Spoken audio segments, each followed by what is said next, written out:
Hey everyone, welcome back to Coach Hall Writes. In today's video, I'm going to be talking about 3 common mistakes that students make on the AP Lang FRQs. If you're looking for additional help preparing for the AP Lang exam, please make sure that you are tuning in to my live study sessions. I host these on YouTube and TikTok each Sunday around 3 p.m. Eastern. Also, as the exam approaches, I'll be teaming up with Tim Freitas from the Garden of English. We'll be doing live study sessions here on YouTube as well. For more information about other AP Lang resources, please check out the description box below. So the first common mistake that I see as an AP teacher is lack of development. And this applies to all 3 of the FRQs or the essays. It's important that students recognize that your essays are evaluated on the quality of the content, so it's not about the number of sentences that you write. That being said, we want to aim for more commentary than evidence. I always get very nervous when I see a student submit an essay with short paragraphs because my fear is that they haven't developed their ideas enough, and therefore they're probably not going to score higher than a 120. Students often want to know how many body paragraphs they need, and quite frankly, 2 body paragraphs are fine. You just want to be sure that you develop them. I tell my students to focus on quality instead of quantity. So if you feel like you can only write 2 body paragraphs, then go ahead and do so. Sometimes when students push for 3 body paragraphs, they might underdevelop those paragraphs because they're going for 3 instead of 2. So make sure that as you're planning your essay, you are honest with yourself about the quality of your ideas and also how you're going to be managing your time. To help with your development, I encourage students to create layers of evidence and commentary, meaning that we don't necessarily want one piece of evidence in a paragraph. We want evidence, commentary, evidence, commentary. Develop your ideas. Now, going along with the development part of this, one of the sub-issues of that is ineffective commentary. And sometimes the commentary is ineffective because, quite frankly, it's just underdeveloped. It's not that the person is saying something wrong, it's just that they're not pushing the commentary far enough. So we need to understand the role of commentary in order to know how to make it more effective. Commentary basically explains the significance of the evidence. And so that's why we want more commentary than evidence, because the commentary is going to be your own words. It's your analysis. That's what teachers and readers are looking for. So if your essay is full of quotes or summary, then chances are your voice is not shining through and your ideas are not developed enough. So to develop your commentary, one little tip for you is to keep asking yourself why, how, or so what. Ask yourself those questions more than once if you're struggling to develop your commentary, and use the word because. If you use the word because, you're answering the question of why, and that's going to help develop your commentary more. If you're struggling with any of the AP Lang essays, it's important to try to write more commentary. So with ineffective commentary, there are different types of problems that we might see. So for example, some students just might not have enough commentary at all, in which case you want to add more. Other students might try to have a lot more commentary, but then their commentary might be repetitive or it just might be simplistic. In some sense, that's a separate problem. So if you're trying to figure out how to improve your commentary, that would be the first question I would have you answer is, do I have enough commentary? And then is the commentary that I have repetitive and simplistic? The good news is that both of these problems are fixable. And one way to fix it is to keep asking yourself why, how, and so what. Let's talk about what ineffective commentary can look like for synthesis and argument essays. With synthesis, you are using the provided sources as evidence. With argument, you are choosing your own examples. For these types of essays, you want to analyze what your evidence shows. However, the verb shows is kind of a lower level verb, so try to replace it with something stronger and try to vary your word choice. So you could use words like emphasizes or underscores, which means emphasizes, highlights, illustrates, demonstrates, reveals, conveys. So there's multiple options here. I would encourage you to ask yourself a couple questions if you're trying to develop your commentary. Now, these questions might not apply equally to all prompts. However, these are questions that I find myself asking my students in class, and these are questions that have helped my students develop their commentary. So the first thing I want you to consider is who benefits or faces a disadvantage because of this issue. This can be especially important for synthesis. Knowing the answer to that question can guide your commentary. You also want to ask yourself, why the issue matters to society now and in the future. Thinking about the broader implications of the issue in both the short term and the long term can help you develop your commentary as well. So if you're really struggling with commentary, ask yourself, what does my evidence show? And then ask yourself why this matters. So not just the evidence that you're choosing, but really think about why the issue matters as well. Who does it impact? How does it impact them?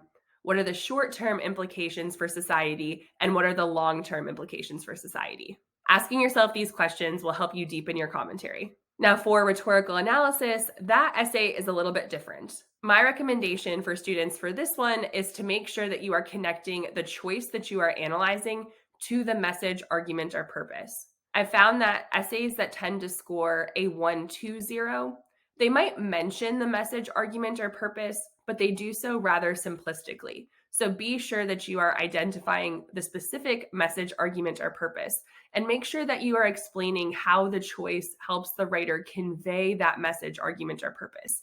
Answer that question in each paragraph. Don't just assume that because you mentioned it in your thesis that that's enough. So just a quick recap here, be specific about what the message, argument, or purpose is, whichever one your prompt is asking you for, and make sure that you explain how the choice helps the writer achieve that message, argument, or purpose. If you're worried that you're not conveying that clearly, then go ahead and just explicitly say so. Say, this helps the writer convey their message because. That sentence might be very obvious, but it's a way to help you get to the commentary you need. You can refine your style after, but we got to get the commentary there first. A question that I want you to consider as you are writing a rhetorical analysis essay is, why is the speaker making this choice for this audience on this occasion? Remember that speakers tailor their message to their audience. They make certain choices depending on to whom they're speaking.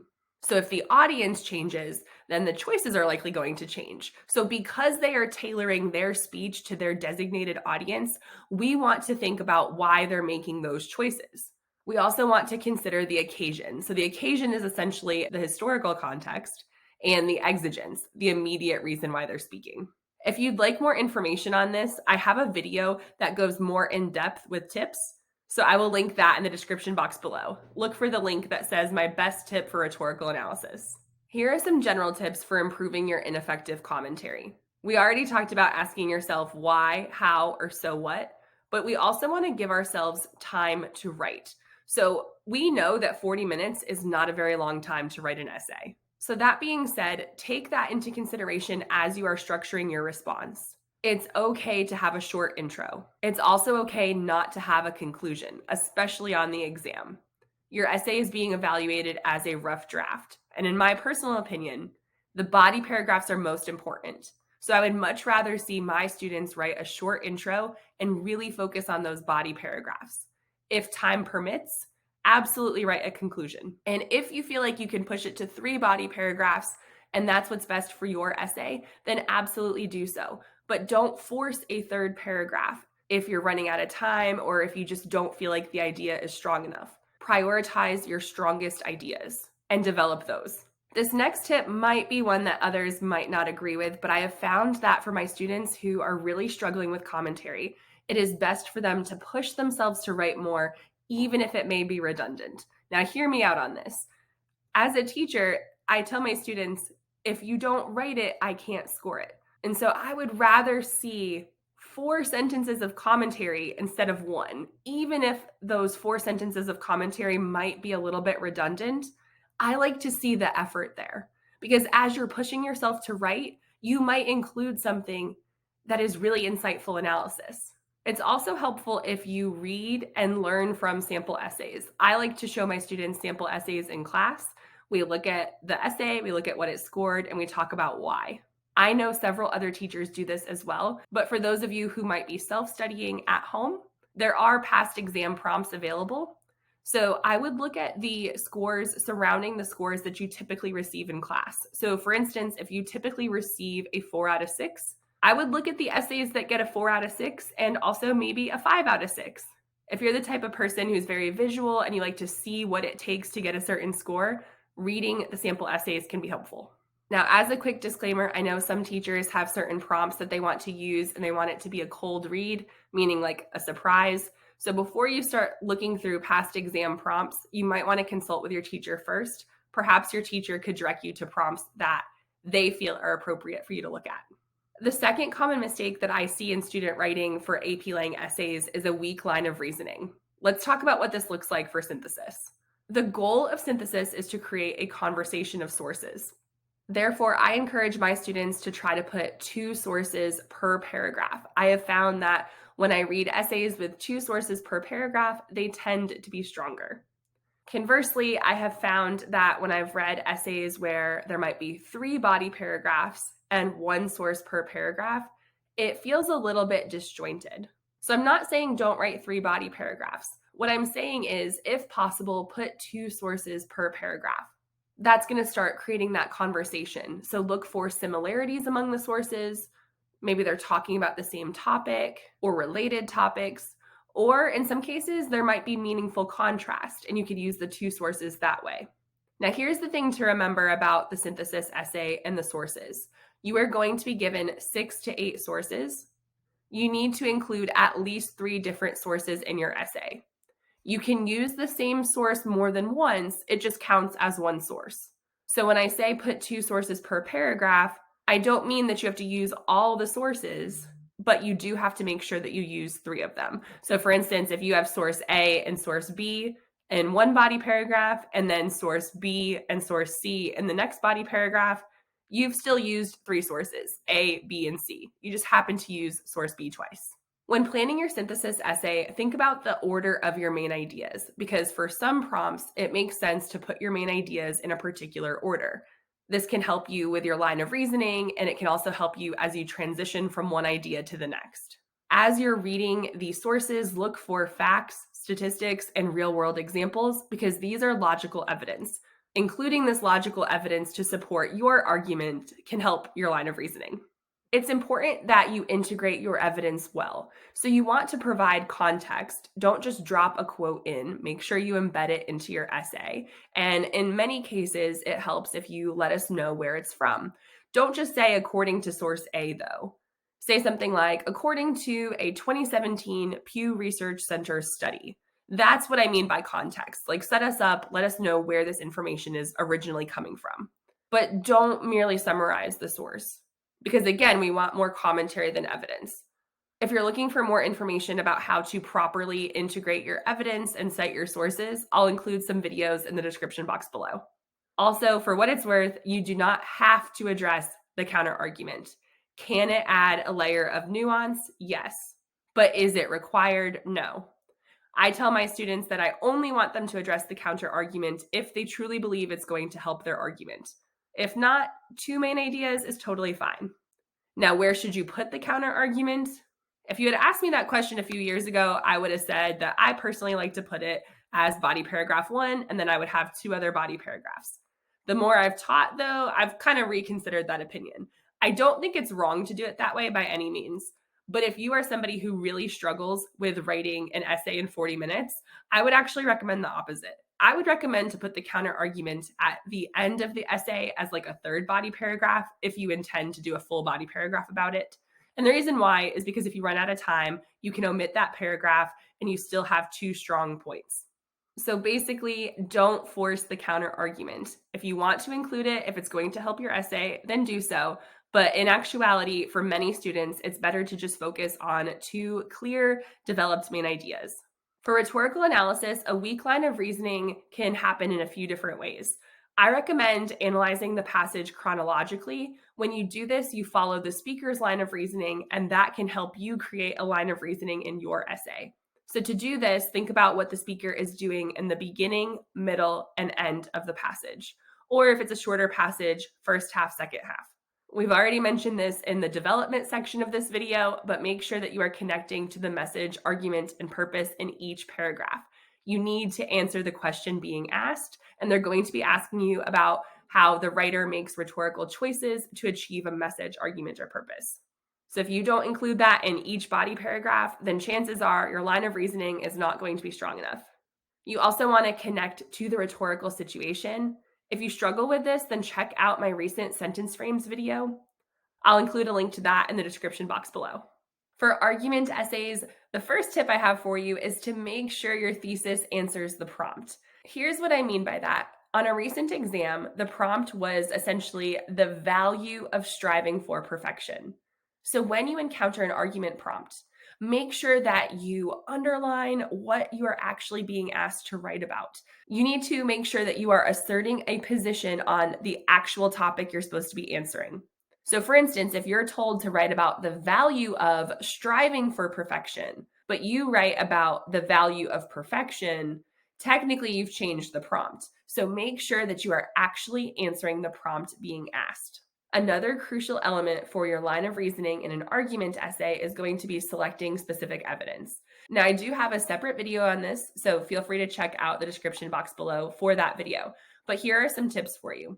Make sure that your evidence is not too broad. It's okay to include somewhat broad topics in your thesis statement, like you might say science or sports or something like that.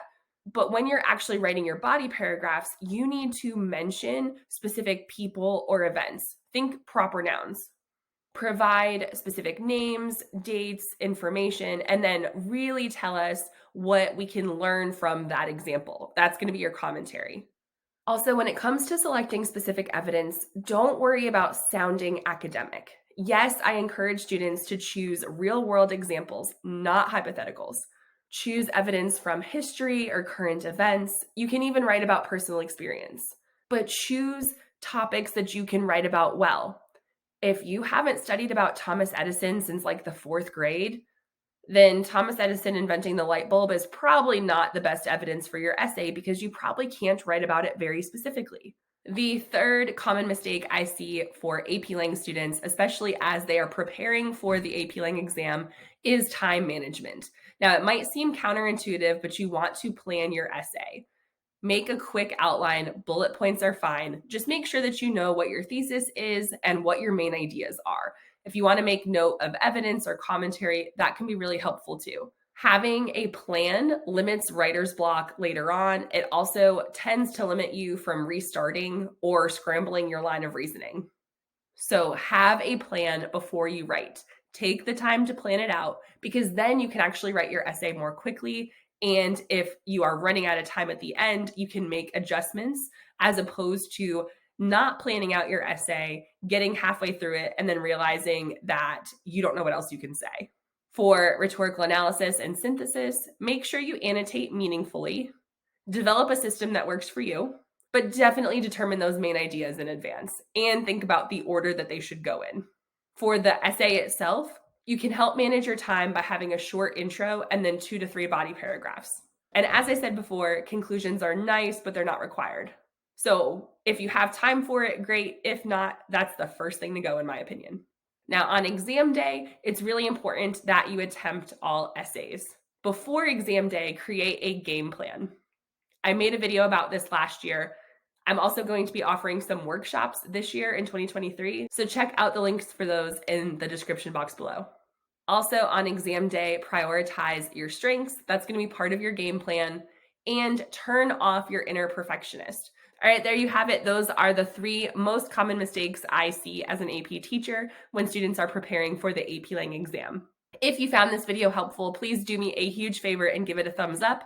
Also, don't forget to join me live on YouTube and TikTok each Sunday at 3 p.m. Eastern as we prepare for the 2023 AP Lang exam. Until next time, happy writing!